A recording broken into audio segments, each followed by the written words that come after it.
The alarm bells rang across Luna Station like angry metal birds.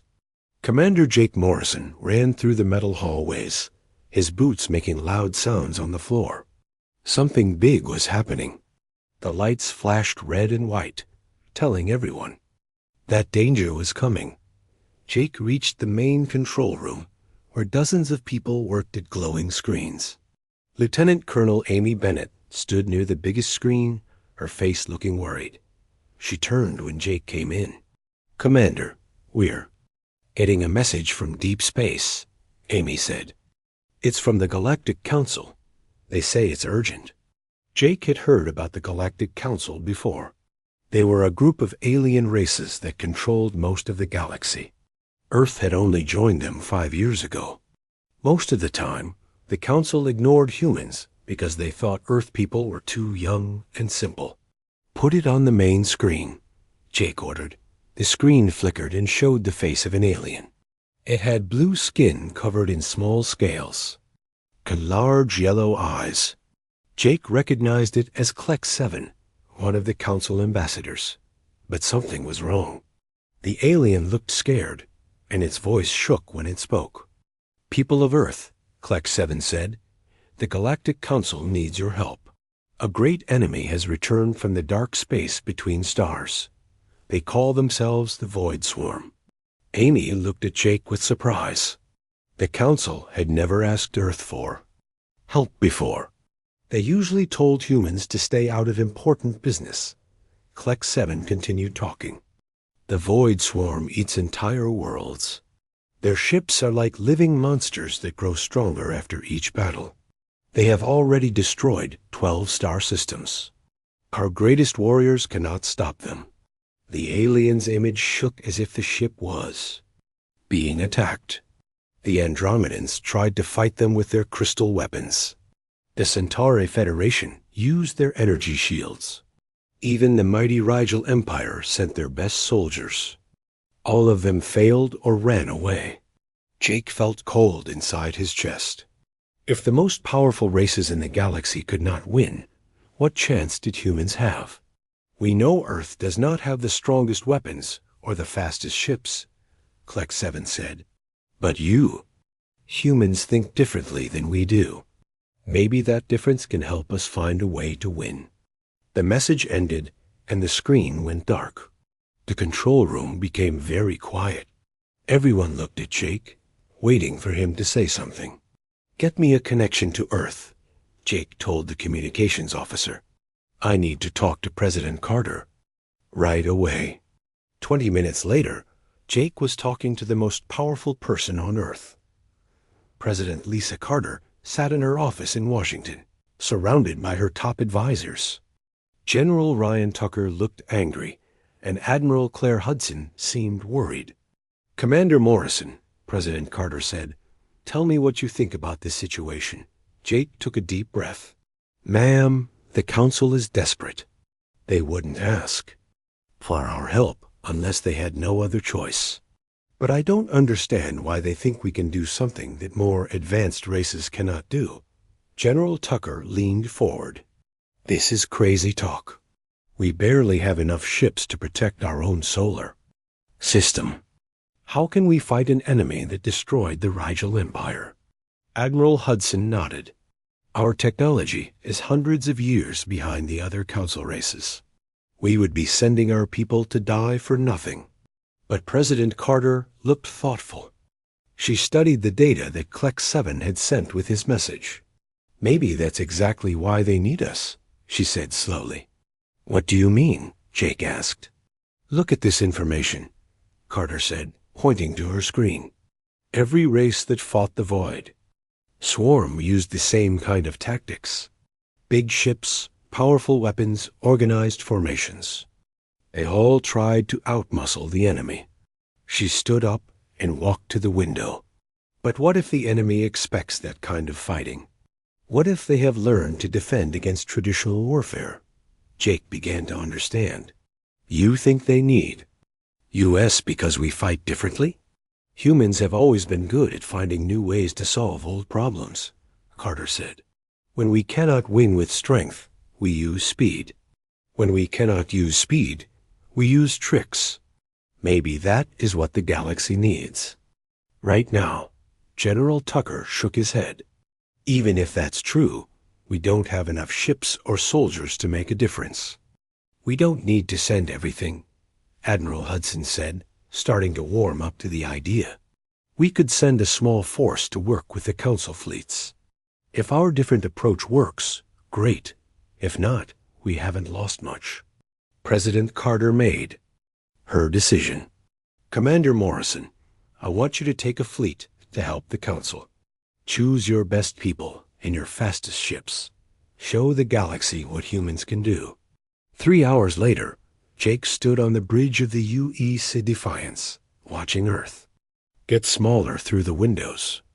His ship was not the biggest or strongest in the human fleet, but it was fast, and his crew knew how to think quickly. Captain Sam Rodriguez sat in the pilot's chair, checking the navigation systems. Dr. Linda Hayes worked at the science station, studying everything the Council had sent about the Void Swarm. Sergeant Pete Collins and his Marines were getting their weapons ready in the cargo bay. All systems ready, Commander, Rodriguez reported. We can jump to hyperspace whenever you give the order. Jake looked around at his crew. They were scared, but determined. They knew they were heading into a battle that had already defeated the strongest armies in the galaxy. But they also knew that someone had to try. Take us to the Kepler system, Jake ordered. Let's go show the galaxy what humans are made of. The Defiance jumped into hyperspace, carrying Earth's hopes toward a war. That would change everything. Behind them, 12 more human ships followed, ready to face an enemy that had made the entire galaxy tremble with fear. Jake knew the odds were against them. But he also knew that humans had never been good at accepting impossible situations. If the Void Swarm thought they had already won, they were about to learn that humans do not give up easily. The war for the galaxy was about to begin, and for the first time in months, someone was willing to fight back. The used Defiance dropped out of hyperspace near the Kepler system. Jake Morrison stood on the bridge, looking at the strangest sight he had ever seen. Hundreds of alien ships floated in space like a metal city. Some ships looked like giant crystals that caught the starlight. Others were long and dark like metal snakes. A few were round and covered in lights that blinked in patterns. I've never seen so many different types of ships in one place, Captain Sam Rodriguez said from his chair. Look at the size of that one. Jake followed Sam's finger and saw a massive ship that looked like a floating mountain. It was 10 times bigger than any human ship. Smaller vessels moved around it like insects around a lamp. That's the Zephyrian command ship, Dr. Linda Hayes said, reading from her computer. According to the data, it carries 50,000 soldiers and has weapons that can destroy a moon. And they still couldn't beat this Void Swarm, Jake said quietly. What does that tell us about what we're facing? A voice came through the radio. Human vessel, this is Fleet Commander Vex 9 of the Rigel Empire. You will dock with the command ship immediately. The War Council is waiting. Jake and his officers took a small shuttle to the giant alien ship. Walking through its halls was like being inside a metal cave. Everything was huge, built for aliens much larger than humans. The walls glowed with strange symbols that hurt Jake's eyes to look at. They entered a round room where dozens of aliens sat around a table made of what looked like liquid metal. Jake recognized some of the species from the files Earth had received.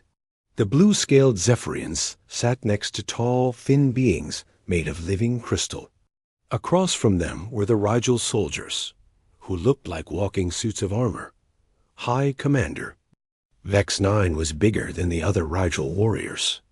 When he spoke, his voice sounded like metal grinding against metal. So these are the humans. You look even smaller than the reports said. Size isn't everything, Jake replied calmly. Sometimes being small helps you move faster. A crystal being named Melody of Light made a sound like wind chimes. The humans show emotional responses that cloud judgment. How can they fight when they let feelings control their actions? Jake was about to answer when Lieutenant Colonel Amy Bennett spoke up. Our emotions help us think of solutions that pure logic might miss.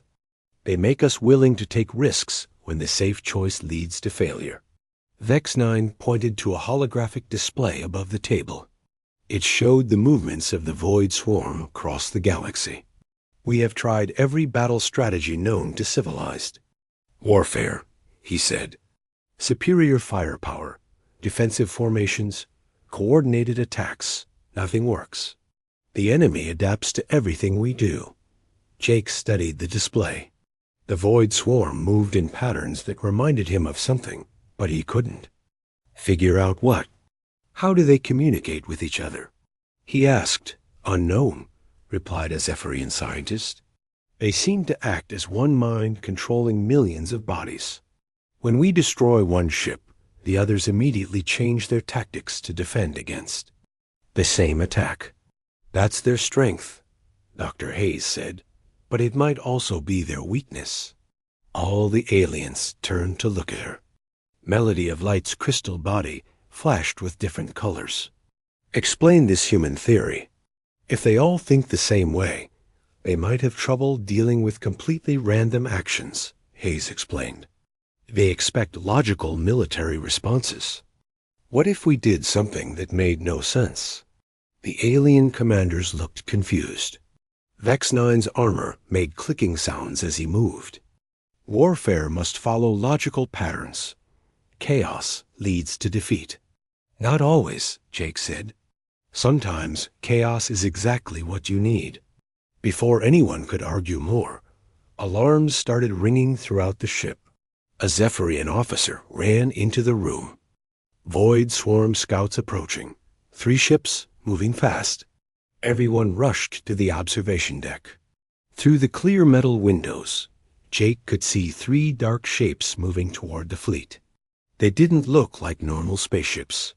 Instead, they seemed alive, twisting and changing shape as they flew. All ships, Battle Formation 7, Vex 9 commanded into his radio. Prepare coordinated attack pattern. The alien fleet moved into perfect lines, each ship taking its assigned position. It was like watching a dance where everyone knew exactly where to go. The formation was beautiful and precise. The Void Swarm ships attacked with no pattern at all. They swooped and turned like angry animals, their weapons firing in all directions. The alien fleet's careful formation began to break apart as ships had to dodge the wild attacks. They're not fighting like we expected, Melody of Light sang in alarm. Jake spoke into his radio. Rodriguez, take the Defiance and do something unexpected. What? Kind of unexpected? Sam's voice came back. I don't know. Surprise me. The human ship broke away from the alien formation and started flying in crazy patterns. It spun upside down, flew backward, and zigzagged through space like it was dancing. The other human ships followed, each one moving differently. The Void Swarm ships seemed confused. They had been adapting to the organized alien attacks, but they couldn't figure out what the humans were doing, because the humans themselves didn't know what they were going to do next. Now hit them, Jake ordered. The human ships attacked from 12 different directions at once, using weapons and tactics that changed every few seconds. The Void Swarm couldn't adapt fast enough. Within minutes, all 3 enemy ships were destroyed. Alien fleet floated in space, silent with shock.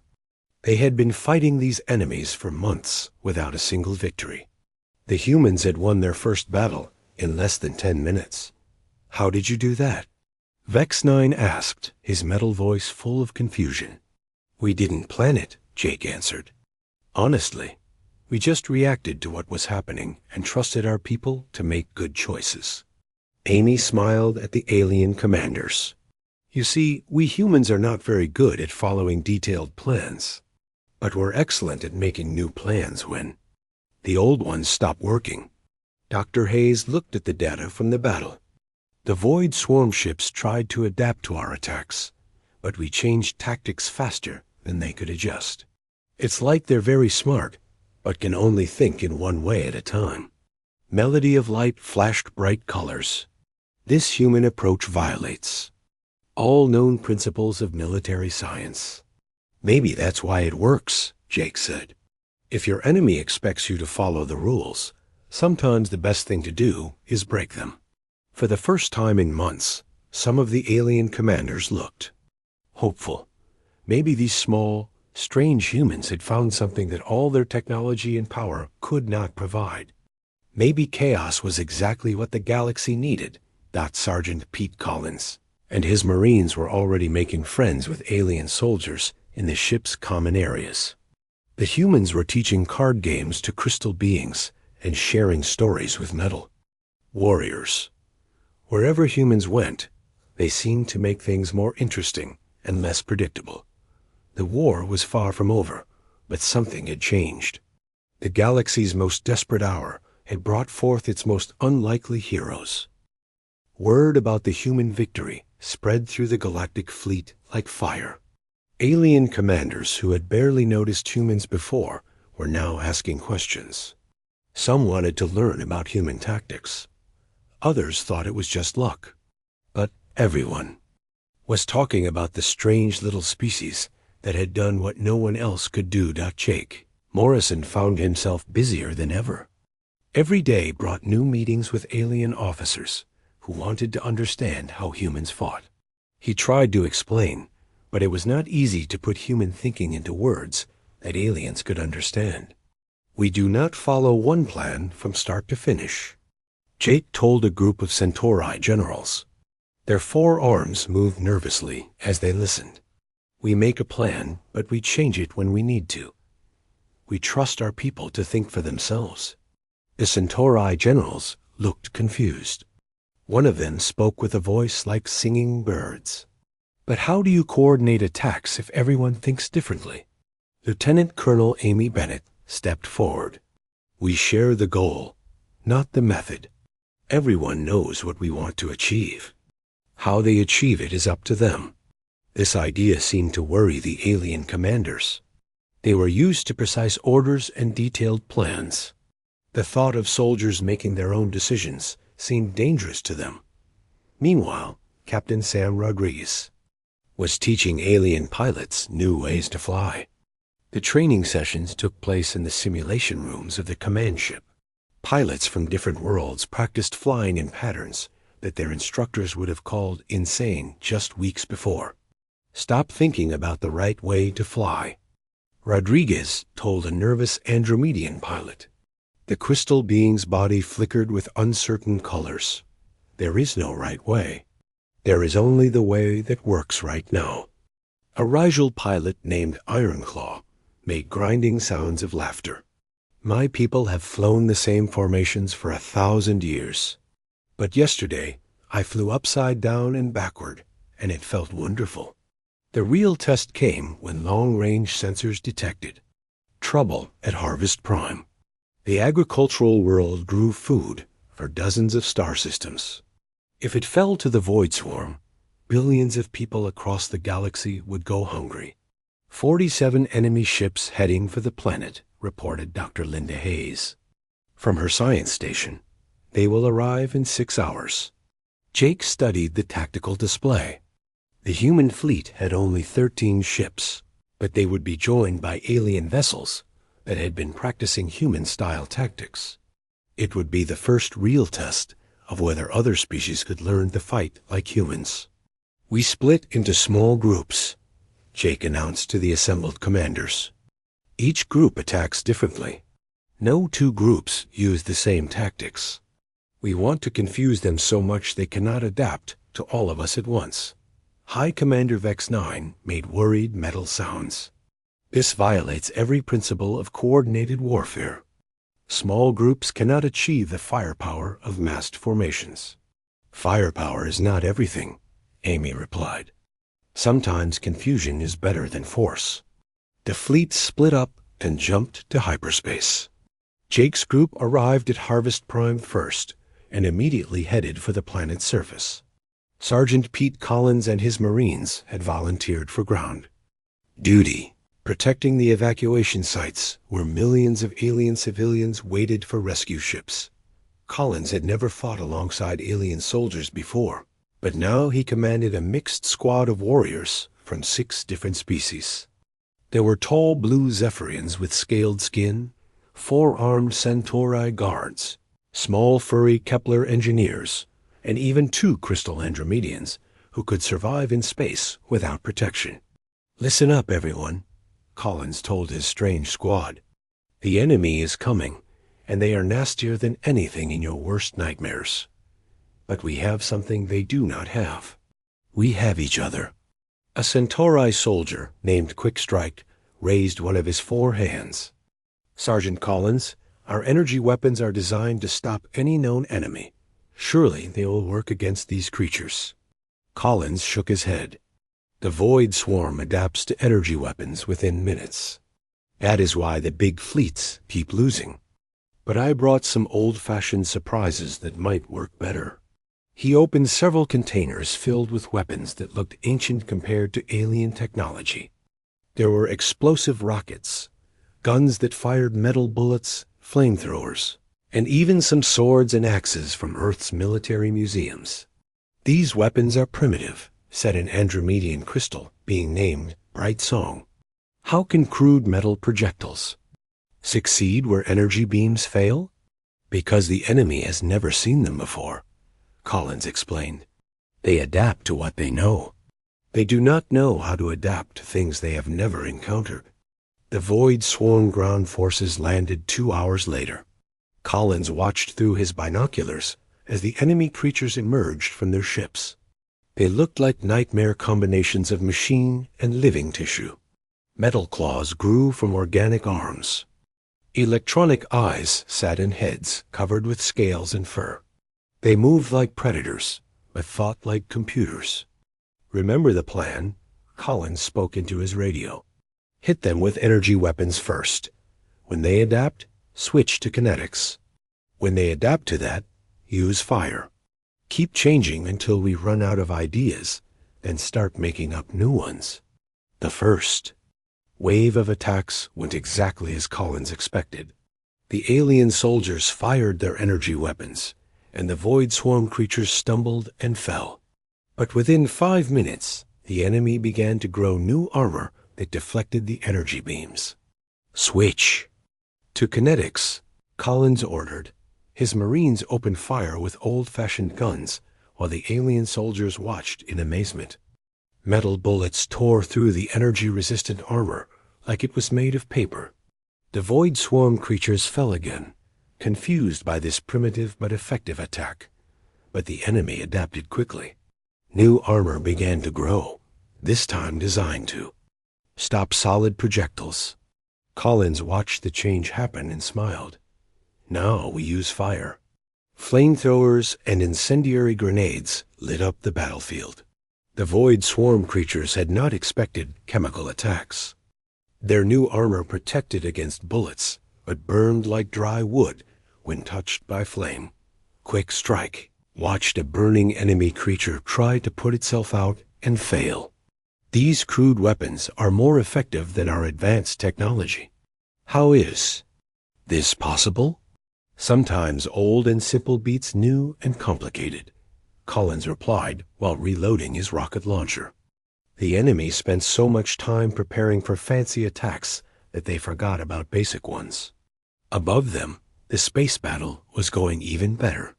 Captain Rodriguez led a mixed squadron of human and alien ships against the Void Swarm fleet. Instead of fighting in the organized formations that aliens preferred, the squadron used what Rodriguez called pack tactics. Each ship in the squadron partnered with one ship from a different species. Human vessels paired with crystal Andromedian ships. Rigel metal warriors flew alongside Zephyrian scouts, and Centauri multi-purpose ships worked with Kepler engineering vessels. Every pair fought differently, but they all protected each other. The key is trust, Rodriguez explained over the radio to his alien wingman, a crystal being named Sharp Light. I watch your back. You watch mine. We do not need to understand each other perfectly. We just need to work together. Sharp Light's crystalline ship glowed brighter as it charged its weapons. This partnership approach is unusual for my people. We prefer to rely on our own abilities. But I find that fighting alongside humans makes me ... braver. The Void Swarm ships tried to adapt to the paired fighting style, but every time they figured out one pair's tactics, another pair would attack with completely different methods. Some pairs used hit-and-run attacks. Others fought at close range. A few specialized in long-distance strikes. The enemy could not adapt to all of them at once. Major Tony Campbell led the most dangerous mission of the battle. His job was to get close enough to the largest Void Swarm ship to plant a disruption. Device on its hull. The device would interfere with the enemy's communication system and hopefully cause confusion in their ranks. Campbell's team included humans, aliens, and equipment from 6 different worlds. Instead of following a detailed plan, they improvised. Their approach based on what they found. When their first route was blocked, they found another one. When that failed, they created a new path using explosives and creative thinking. How do you make decisions so quickly? Asked a Rigel warrior named Steel Fang as they cut through an enemy barrier. We do not overthink, Campbell replied while setting charges. We look at the problem, pick a solution that might work, and try it. If it fails, we try something else. The disruption device worked better than anyone had hoped. When it activated, the large Void Swarm ship began to lose control of its smaller vessels. The enemy formation fell apart as individual ships started making their own decisions instead of following central commands. The Allied fleet pressed their advantage. Human creativity combined with alien technology and determination proved unstoppable. Within 4 hours, every Void Swarm ship had been destroyed or driven away. The celebration after the battle was unlike anything the galaxy had seen. Species that had been suspicious of each other for centuries were now sharing stories and working together. Humans taught card games to crystal beings, while metal warriors showed Marines how to care for their equipment. You have taught us something valuable, Vex-9 told Jake in the command center after the victory. We thought strength came from following the same plan perfectly. But you have shown us that real strength comes from adapting when the plan stops working. The victory at Harvest Prime was just the beginning.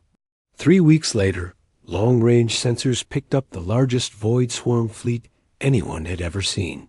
Thousands of enemy ships were moving toward the Council's home system, where the government of the galaxy had ruled for 3,000 years. Jake Morrison stood in the command center of the rebuilt Council fleet, looking at numbers that should have terrified him. The enemy had brought everything they had. This was not just another raid. This was meant to end the war by destroying the heart of galactic civilization. 2,000 enemy ships confirmed, reported Dr. Linda Hayes from her science station. They're moving in perfect formation. No chaos, no randomness. They've learned from our tactics. Admiral Claire Hudson had arrived from Earth with the rest of humanity's deep space fleet. It was not much by galactic standards, only 50 ships, but each one carried humans who thought differently than anyone else in the galaxy. They're adapting to our chaos tactics, Hudson told the assembled commanders. But adaptation works both ways. If they expect chaos, maybe we should give them something else. High Commander Vex-9 made grinding sounds of confusion. What is more unpredictable than chaos? Organization, Jake answered with a smile. They're ready for us to act crazy. They won't expect us to act perfectly organized. The plan that emerged was the strangest battle strategy in galactic history. The combined fleet would fight in perfect formation, following plans so precise they looked like mathematical equations. But hidden within that organization would be small teams ready to break away and cause chaos at exactly the right moments. Lieutenant Colonel Amy Bennett would lead one of these chaos teams. Her job was to wait until the enemy adapted to the organized attack, then hit them with something completely different. It was like planning to be unplanned, which made the alien commanders confused but hopeful. The Council's capital system had 5 planets and 3 space stations. Each one held millions of aliens who could not be evacuated in time. If the Void Swarm won this battle, half the galaxy's population would die. No pressure, Captain Sam Rodriguez joked as he prepared his ship for battle. But Jake could see the worry in his friend's eyes. They all knew what was at stake. The battle began at the edge of the system, near the gas giant called Haven. The Void Swarm came in perfect lines, their ships moving like parts of a giant machine. They had clearly learned from their previous defeats and were ready for human unpredictability. But the combined fleet met them with perfect organization. Human ships flew in formation with alien vessels, each one following a plan that had been practiced dozens of times. The 2 fleets collided like waves meeting rocks, and space filled with weapon fire and explosions. For the first hour, the battle looked like every other space war in galactic history. Ships traded shots while maintaining their positions. Commanders gave orders that were followed exactly. Everything was predictable and organized. The Void Swarm began to adapt to this new human approach. Their ships started moving in more organized patterns, matching the precision of the Council fleet. Jake watched the enemy formation improve and knew it was almost time for the surprise. "Bennett, are you ready?" Jake spoke into his radio. "Ready." And waiting, Amy's voice came back. "Just give us the word." Meanwhile, on the 3rd planet of the system, Colonel Gary Price was preparing the ground defenses. He had never imagined he would be defending an alien city, but here he was, commanding troops from 12 different species in the capital of galactic government. "Remember what we practiced," Price told his mixed group of soldiers. "When the regular tactics stop working, we switch to human style. Fast, flexible, and mean." The alien soldiers nodded or made whatever sounds their species used to show agreement. They had learned to trust human leadership because it had saved their lives before.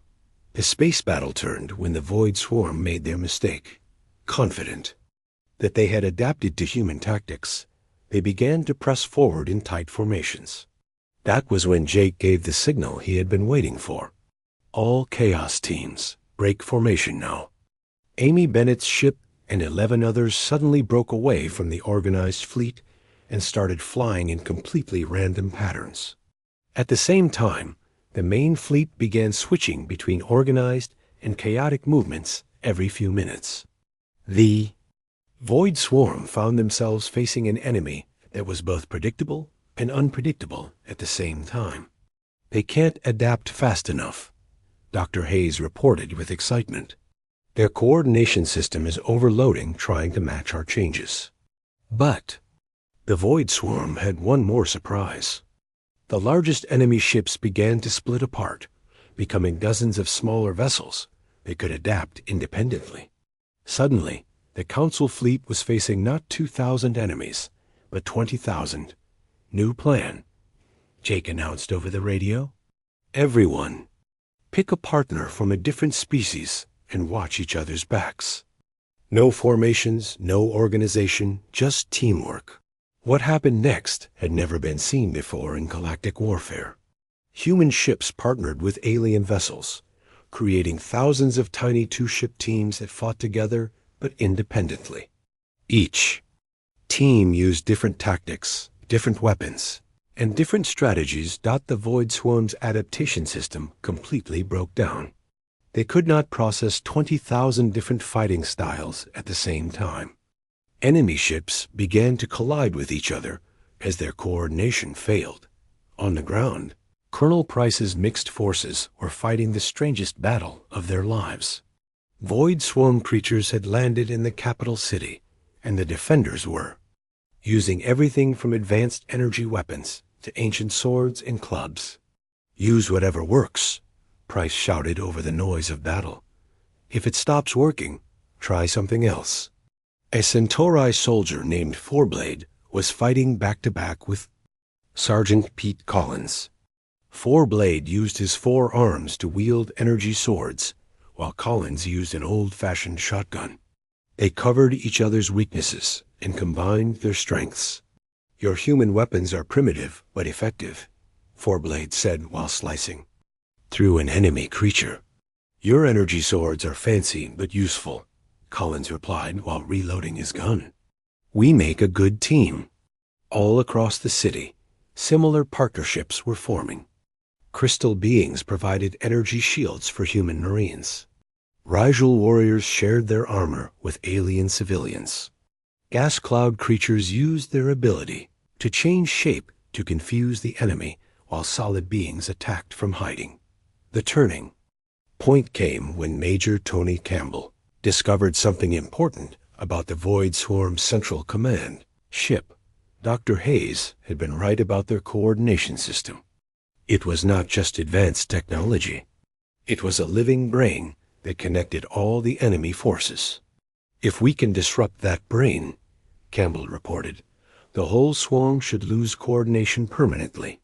But reaching the command ship meant flying through thousands of enemy vessels. It was a suicide mission that no one could be ordered to take. "I'll do it," Jake said quietly. "No," Admiral Hudson replied. "We'll all do it." What followed was the strangest attack in the history of warfare. Volunteers from every species in the Council joined together to form one massive assault force. They flew toward the Void Swarm command ship in a formation that was part organized, part chaotic, and completely unexpected. Human creativity combined with alien technology and determination. Andromedian crystal ships provided energy shields, while Rigel vessels added firepower. Zephyrian ships used their speed, while Centauri vessels provided support. And at the center of it all, human ships provided the unpredictable leadership that held everything together. The final approach to the command ship was like flying through a storm of metal and energy. Ships were destroyed, friends were lost, but the combined force kept moving forward. They had become something new, something the galaxy had never seen before. Jake's ship was the first to reach the Void Swarm brain. As he prepared to fire the weapon that would end the war, he realized that they had already won something more important than any battle. They had proven that different species could work together to accomplish impossible things. Jake Morrison's ship flew toward the heart of the Void Swarm fleet. Around him, hundreds of allied vessels from dozens of different species moved together like a family heading home. They had all volunteered for this final mission, knowing that most of them would not survive, that the Void Swarm's central brain ship was the size of a small moon. It pulsed with dark energy and reached out with metal tentacles that grabbed smaller ships and crushed them. This was the mind that controlled every enemy vessel in the galaxy. If they could destroy it, the war would end. "All ships, stay close," Jake spoke into his radio. "Remember what we practiced. Trust your partners and trust yourselves." Captain Sam Rodriguez sat next to Jake, flying their ship through the storm of enemy fire. "You know, when I joined the Space Force, I never imagined I'd be leading aliens into battle against space monsters." "Life is full of surprises," Jake replied. Ducking as an energy blast barely missed their window. Behind them, the strangest fleet in galactic history continued its attack. Human ships flew alongside crystal beings that sparkled like diamonds. Metal warriors from Rigel shared formation with gas clouds from the outer systems. Every species in the Council had sent their best, and they all followed human leadership because humans had taught them something important. Sometimes the best way to win is to work together instead of trying to be the strongest. Dr. Linda Hayes studied her instruments while explosions shook the ship. The brain ship's defenses are adapting to every attack we make. But look at this pattern. She pointed to her screen, which showed the enemy's response system. Every time we change tactics, there's a delay of about 30 seconds while the brain processes the new information. If we can overload it with changes, we might create a window of opportunity. Admiral Claire Hudson's voice came over the radio from her command ship. All vessels, prepare for maximum chaos protocol. Every ship attacked differently. Change tactics every 20 seconds. What happened next was like watching a fireworks show made of spaceships. Every vessel in the Allied fleet began fighting in its own unique way. Human ships spun and danced while shooting. Crystal ships fired beams of pure light while singing battle songs. Metal ships charged forward like ancient knights while gas ships surrounded. Enemies like living clouds dot the void swarm brain tried to adapt to all the different attacks at once. Sparks began flying from its surface as its processing systems overloaded. For the first time since the war began, the enemy made mistakes. "It's working," Lieutenant Colonel Amy Bennett reported from her Chaos team. "The smaller void swarm ships are losing coordination. They're starting to fight each other." On the ground below, Colonel Gary Price watched the space battle from the US, capital city's command center. His mixed group of defenders had driven off the last of the enemy ground forces, using tactics that no military school had ever taught. Human Marines had fought alongside 4 armed aliens. Crystal beings had protected metal warriors, and everyone had learned that fighting together was better than fighting alone. "Sir," Sergeant Pete Collins said, pointing to his scanner, "the enemy ships in orbit are acting strange. Some of them are just floating there, like they forgot what they're supposed to do." Price smiled. "The humans in space are winning. Let's make sure our part of the job stays done." Back in space, Jake's ship was now only a few thousand meters from the brain ship. He could see details on its surface. Rows of eyes that tracked his movement, tentacles that reached for his ship like hungry snakes, and weapons that charged with deadly energy. "This is it," Jake said to his crew. "Everyone ready for the final approach?"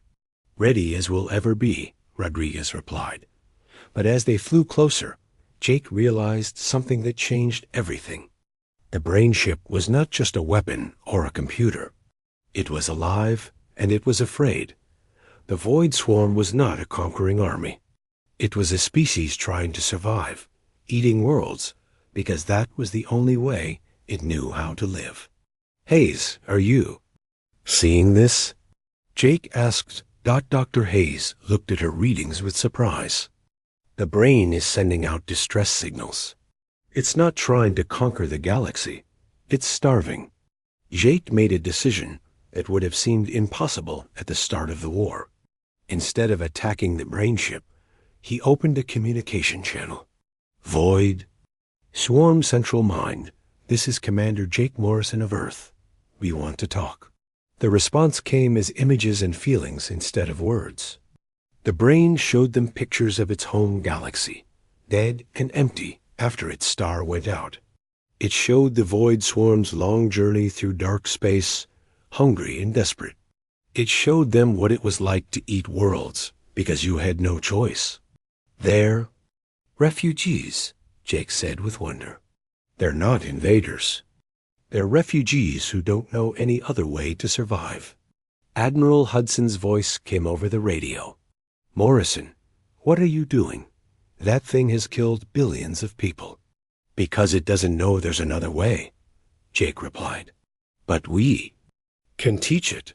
Dr. Hayes was already working on her computer. "If we can share our agricultural technology, show them how to grow food instead of consuming worlds, maybe they won't need to destroy anymore."